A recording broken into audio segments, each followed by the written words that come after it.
excited for this. Every time I get a chance to watch Val Solorio on the mat, I'm a fan.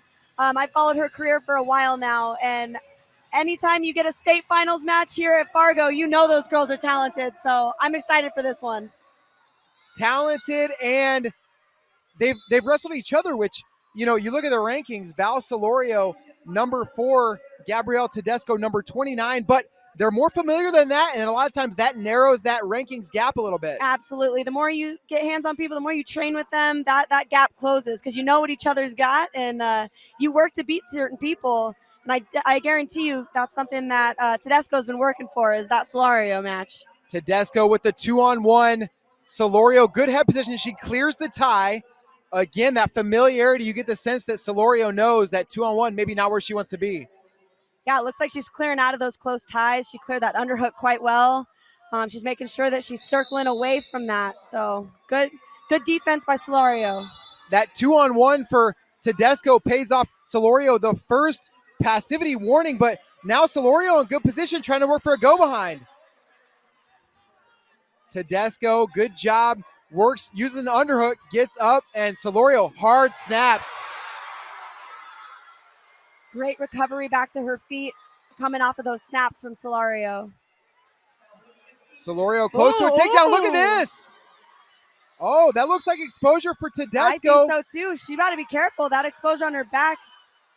2 offered from the mat official, but 4 confirmed by the judge and chair. What a great defensive move there. Reach down, snag that ankle. 4 points for Tedesco, and she lost in the state final to Solorio a year and a half ago, and now has the lead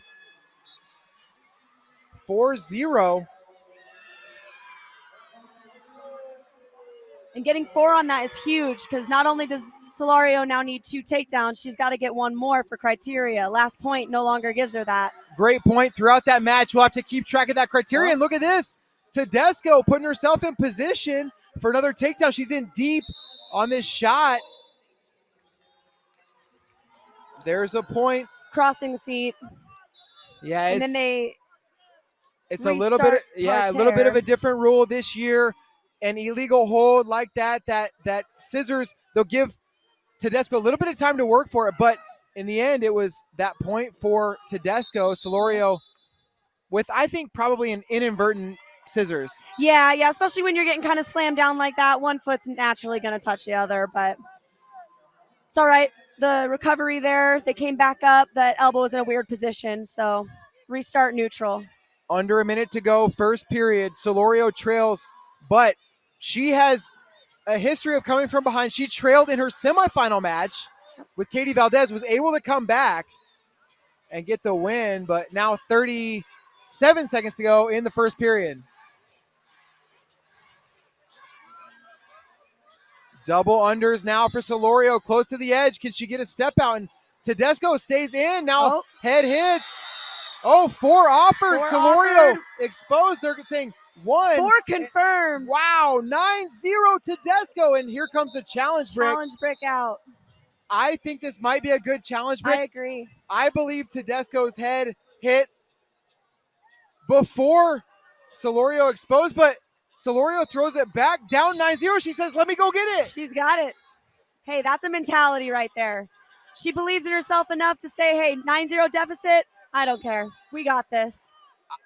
Crazy to think. 10 seconds left in. Solorio looking for a headlock. Tedesco, if she can slip her head, she's going to win on tech. 3 seconds left of the period.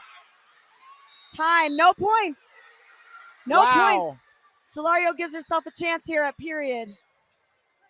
The period is over. So much drama. I don't think the athletes realize, but Geneva, what do you think about Solorio's decision not to challenge? I think she might have won that challenge. I agree, but I bet you she looked at that number and said, if I lose this, I'm done.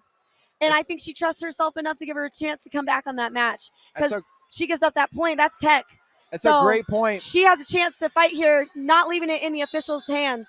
It's a great...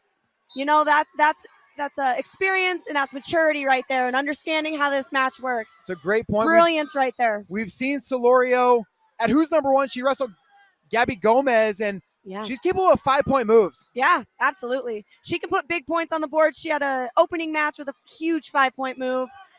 but she trusts herself, and I think that's one of the biggest battles in wrestling is believing in yourself and truly trusting your abilities here.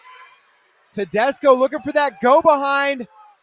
Solorio using that hand control to post out. Ooh, gives up that point. There it is. Fabulous match wrestled by Tedesco. Those big 4-point moves make the difference here. Gabriele Tedesco, her face in disbelief. A familiar opponent.